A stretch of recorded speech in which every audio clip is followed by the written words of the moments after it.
Qarzdorlik, bilasizlarmi, mana hozir rosa ommalashib ketdi ayniqsa.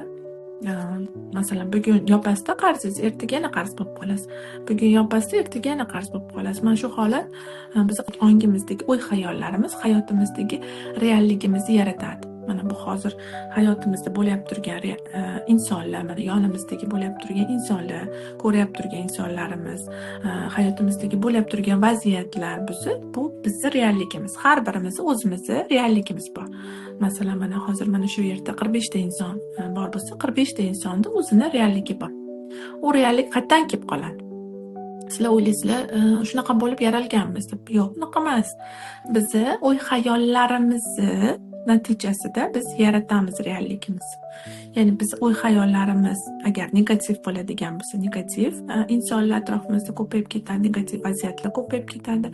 Agar biz o'y-xayollarimiz doimo tashakkurlikda, doimo xursandchilikda, nima bo'lishidan qat'iy nazar biz o'sha vaziyatga ishonchda bo'ladigan bo'lsak, biz atrofimizda xursandchilik ko'payib ketadi. Hamma ishlar hal bo'lib ketib turgan, vaziyatlar yaxshi bo'lib ketib turgan bo'ladi. Ya'ni siz atrofingizdan ham ko'rib olishingiz mumkin. Atrofingizdagi insonlarga qarab, qanaqa o'y-xayoldaligingizni. Demak, bizni o'y-xayollarimiz, demak, hayotimizni yaratarkan, hayotimizdagi reallikni yaratarkanmi, demak, qarzlarni ham bizni o'y-xayollarimiz yaratadi. Bunda, demak, qaysi o'y-xayollarimiz bilan tortib olamiz qarzlarni? Qarzlarni biz asosan bilasizlar, ota-onamizdan biz qarzmiz deb o'ylaymiz. Va u qarzni butun umr bo'lsa ham qaytara olmayman deb o'ylaymiz. Farzandlarimizdan qarzmiz deb o'ylaymiz. Ular yaxshi kelajagiga, ularga keraklik juda ham hammadan ortiq hayotni yaratib berishga. Yana ustozlarimizdan qarzmiz deb o'ylaymiz. Ular bizga bilim bergan, ular bizga nimanidir o'qitgan deb o'ylaymizda. Nimanidir o'rgatib qo'ygan insonda, mana kimdir nimanidir o'rgatdimi, shundan biz qarzmiz deb o'ylaymiz. Yoki yaqin aka-ukalarimizdan, yaqin do'stlarimizdan, tanishlarimizdan qarzmiz deb o'ylaymizda. Aslida qarz degan narsa yo'q.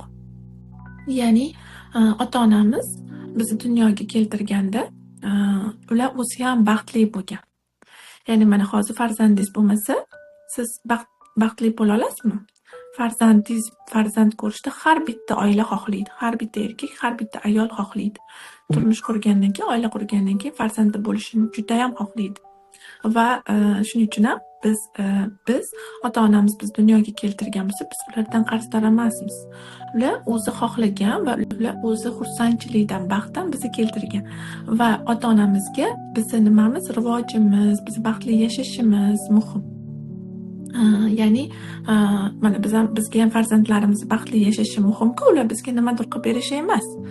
Bizni ularni baxtli yashashi muhim. Xuddi shunga o'xshab ota-onamizga ham shunaqa va shunday ekan, demak, hech kimdan qarz emas. Ular dunyoga keltirdi va ular vazifasini bajardi. Bo'ldi, ular boshqa hech narsa qilib berish kerak emas, bizga hayot berdi. O'sha yerda ularning vazifasi tugadi. Va biz ham dunyoga keldik. Endi bizning vazifamiz baxtli bo'lish, baxtli yashash, rivojlanish, o'sish. Ota-onamizga qanaqadir qarz to'lash emas. Bizning asosiy o'sha bitta qarzimiz bu baxtli bo'lish. Ota-onamiz o'sha baxtliligimizni ko'rib xursand bo'lib ketaveradi.